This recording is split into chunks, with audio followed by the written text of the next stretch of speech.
இன்றைக்கி வெற்றி பெற்ற எல்லாருமே வந்து அந்த எக்ஸாம் வந்து நம்மக்கிட்ட இருந்து என்ன எதிர்பார்க்குங்கிறத புரிஞ்சுக்கிட்டு மனப்பாடம் பண்ணி எழுதி மார்க் வாங்குறதுங்கிறது வந்து எனக்கு வரலங்கிறதுக்காக நான் ஒரு நல்ல ஸ்டூடெண்ட் இல்லையான்னா கிடையாது. I am a very good student.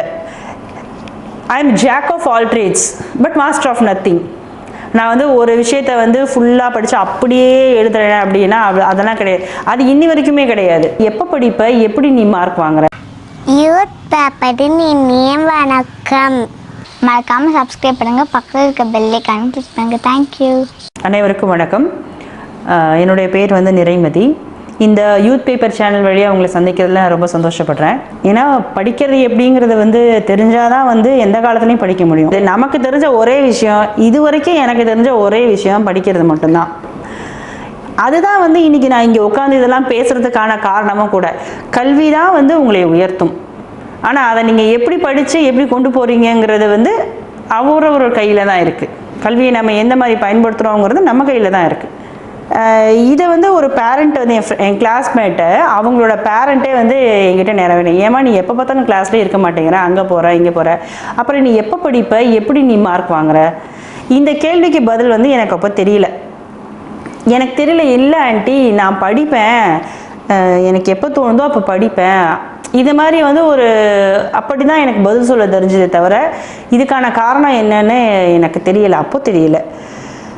But எனக்கு வந்து அதுக்கப்புறம் தான் வந்து நான் ரியலைஸ் பண்ணேன், எப்படி அப்போ நம்ம படித்தோம். அப்போ பாடம் நடத்தும்போது வந்து அந்த பாடத்தை வந்து நான் இன்வால்மெண்ட்டோடு தான் கவனிச்சிருக்கேன். அந்த பாடம் நடத்தும் பொழுது என்னுடைய கவனம் முழுதும் அந்த பாடத்தில் தான் இருந்திருக்கு.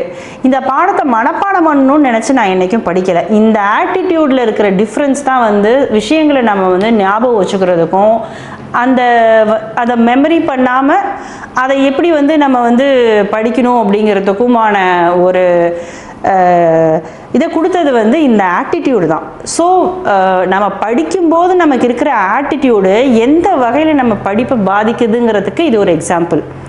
நான் வந்து 6th 7th 8th படிக்கும்போது அப்போ வந்து இந்த செய்யுள் புக்குன்னு தனியாக ஒன்று இருக்கும். அப்புறம் வந்து உரைநடை, சப்ளிமெண்ட்ரி. செய்யுளும் உரைநடையும் ஒரே புக்கில் இருக்கும், சப்ளிமெண்ட்ரி ரீடர் மட்டும் தனியாக இருக்கும். நான் எந்த பாடத்தை வாசிக்கும் போதும் இந்த பாடத்தை வந்து மனப்பாடம் பண்ணணும், இது பரீட்சைக்கு வரும் அப்படிங்கிற எண்ணத்தோடு வந்து நான் அந்த பாடத்தை அணுகலை.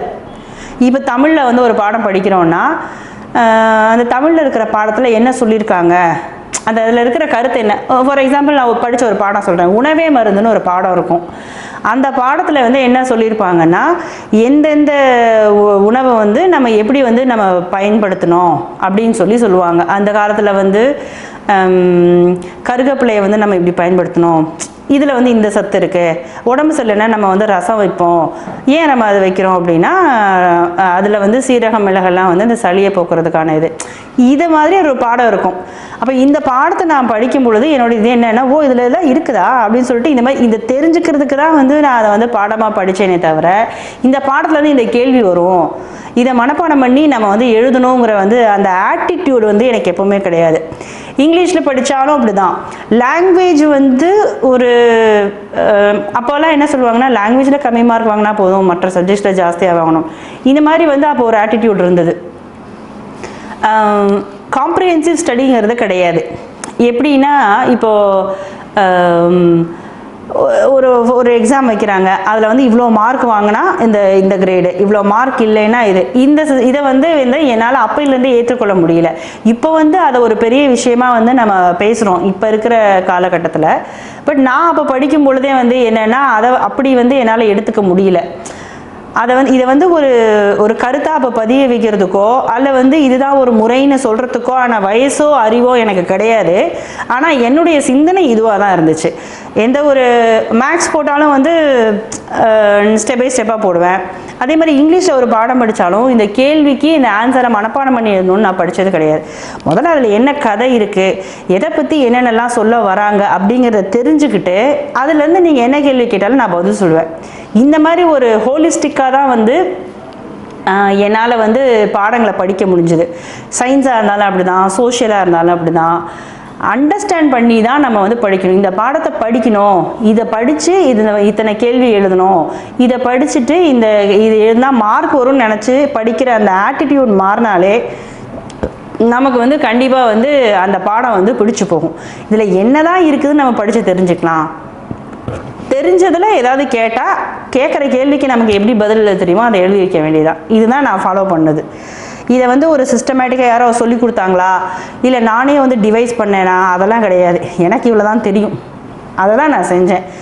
ஆனால் அதுதான் சரிங்கிறது எனக்கு அப்போ தெரியல, ஆனால் இப்போ எனக்கு தெரியும். அப்படி பண்ணதான் சரி. அதுதான் வந்து ஒவ்வொரு கட்டத்துலையுமே I got refined at stage by stage.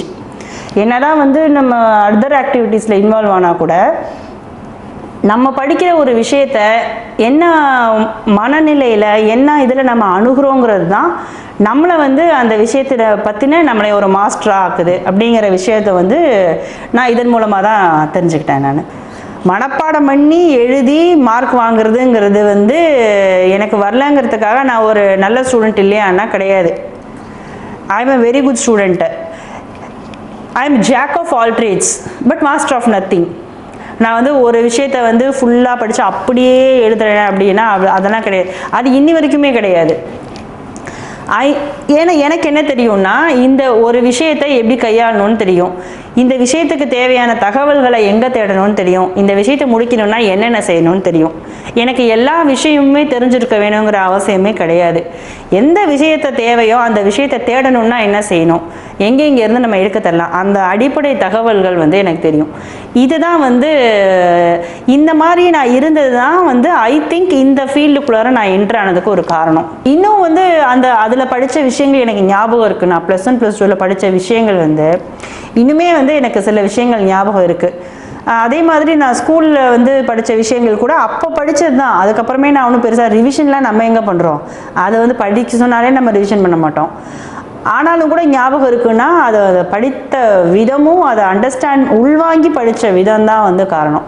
நம்ம என்ன திறமையானவங்களாக இருக்கலாம், என்ன முயற்சி பண்ணலாம், என்ன உழைப்பு இருக்கலாம், ஆனால் புரிதல்ங்கிறது வந்து மிக மிக முக்கியம்.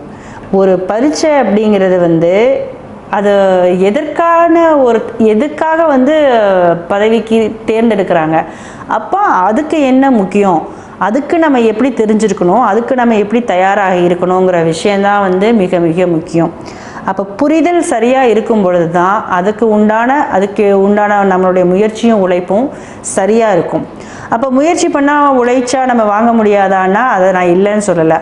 ஆனால் சரியான புரிதலோடு நீங்கள் வந்து ஒரு பரீட்சையவோ ஒரு இதையோ அணுகும் பொழுது தான் அது உங்களுக்கு கை கொடுக்கும். அப்போ அதுக்கு உண்டான புரிதல் வந்து ரொம்ப ரொம்ப அவசியம். இந்த புரிதல் இல்லாதனால தான் நிறைய பேர் வந்து என்ன பண்ணுறாங்கன்னா, இந்த பரீட்சை வந்து வரல, இது ரொம்ப கஷ்டம் அப்படின்னு சொல்கிறாங்க. இன்றைக்கி வெற்றி பெற்ற எல்லாருமே வந்து அந்த எக்ஸாம் வந்து நம்மக்கிட்டேருந்து என்ன எதிர்பார்க்குங்கிறத புரிஞ்சுக்கிட்டு அதுக்கு தகுந்த மாதிரி படித்து வந்தவங்களாக தான் இருப்பாங்களே தவிர, மற்றபடி வந்து அவங்க வந்து அந்த புரிதல் இல்லாமல் இருந்திருந்தால் கண்டிப்பாக வந்து அவங்களால வந்து இந்த நிலையை வந்து அடைஞ்சிருக்கிறதுக்கான வாய்ப்புகள் வந்து மிக குறைவு என்னை பொறுத்த வரைக்கும். இது ஒவ்வொருத்தருடைய கருத்துலையும் வந்து வேறுபாடு இருக்கலாம். பட் என்னை பொறுத்த வரையிலும் நம்மக்கிட்டேருந்து எதிர்பார்க்குறது எதுன்னு நம்ம தெரிஞ்சுக்கிட்டு அதை நம்ம கொடுத்தோன்னா தான் நமக்கு சக்ஸஸ் கிடைக்கும், நம்ம அதில் வந்து ஜெயிப்போம். அப்போ இந்த சிலபஸ் எப்படி ஃப்ரேம் பண்ணியிருக்காங்க, நான் வந்த புதுசில் வந்து யூபிஎஸ்சிக்கு சொல்லுவாங்க, முதல்ல வந்து கொஷின் பேப்பரை வந்து படிங்க அப்படிம்பாங்க. ப்ரீவியஸ் இயர்ஸ் கொஷின் பேப்பர்ஸ் எல்லாம் படிங்க, அப்போ தான் வந்து உங்களுக்கு வந்து புரியும் அப்படிம்பாங்க. என்ன எப்போ பார்த்தாலும் கொஸ்டின் பேப்பரை படி, போன வருஷம் கொஸ்டின் பேப்பரை படித்து நம்ம என்ன பண்ண போகிறோம் இப்படிலாங்கிற திங்கிங் வந்து எனக்கு இருந்துச்சு. அப்படி கிடையாது. எப்போ வந்து அந்த கொஸ்டின் பேப்பரை வந்து நம்ம படிக்கிறோமோ, அந்த கொஸ்டின் பேப்பரை பழைய கொஸ்டின் பேப்பரை வந்து நம்ம வந்து இதுக்கு நமக்கு ஆன்சர் தெரியுமா தெரியாதான்னு நம்ம வந்து செக் பண்ணணுங்கிற அவசியம் கிடையாது. முதல்ல வந்து இதை படிக்க ஆரம்பிக்கணும்னு நினைக்கிறதுக்கு முன்னாடியே என்ன பண்ணணும்னா இதை வாசித்து பார்க்கணும். மைண்டுக்குள்ள ஒரு ஸ்ட்ரெஸ்ஸை ஏற்றிக்கிட்டோன்னா அந்த ஸ்ட்ரெஸ் வந்து எது தேவையோ அதை வந்து அடையிறதுக்கு விடாது. இதை எப்படியாவது பாஸ் பண்ணணும், இதை படிச்சிடணும், இதை நம்ம தெரிஞ்சுக்கணும், இதில் வந்து நம்ம ஞாபகம் வச்சுக்கணும், இந்த ஸ்ட்ரெஸ்ஸே நமக்கு இருக்கக்கூடாது. முதல்ல என்ன கொடுத்துருக்காங்க, என்ன தான் இருக்குது வாசித்து பார்க்கணும். இந்த வாசிப்பு வந்து ஓப்பன் மைண்டடாக இருக்கணும்.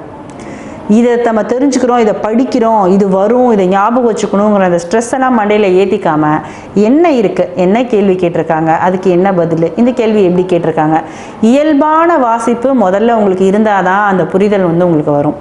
அதனால் வந்து எந்த ஒரு பயமும் இல்லாமல் ப்ரிப்பேர் பண்ணணும்னு முடிவு பண்ணதுக்கப்புறமே முதல்ல அந்த சிலபஸை இயல்பாக வாசித்து பாருங்கள். அப்போ முதல்ல வந்து நம்ம தெரிஞ்சுக்க வேண்டியது என்ன சிலபஸ் அப்படிங்கிறது தான். இந்த சிலபஸில் இருந்து எதை வந்து நம்மக்கிட்ட எக்ஸ்பெக்ட் பண்ணுறாங்க, இந்த சிலபஸில் நம்ம என்ன தெரிஞ்சுக்க வேண்டியது இருக்குது, இதனுடைய அப்ளிகேஷன் எங்கே இருக்குது, முதல்ல இதை வந்து நம்ம தெரிஞ்சுக்கணும், இதை வந்து வாசித்து பார்க்கணும், இதை அண்டர்ஸ்டாண்ட் பண்ணிக்கணும். இதுக்கப்புறமே தான் இதை எப்படி படிக்கிறதுங்கிறதுக்கு உள்ளாரையே நம்ம போகணும். இந்த ஸ்டெப்பெல்லாம் அவாய்ட் பண்ணிட்டு நேரடியாக நான் புக் எடுத்தோன்னே இப்படியே படித்து மனப்பாடம் பண்ணிடுவேன்னா அது யாராலேயும் முடியாது, அது மறந்து போகும்.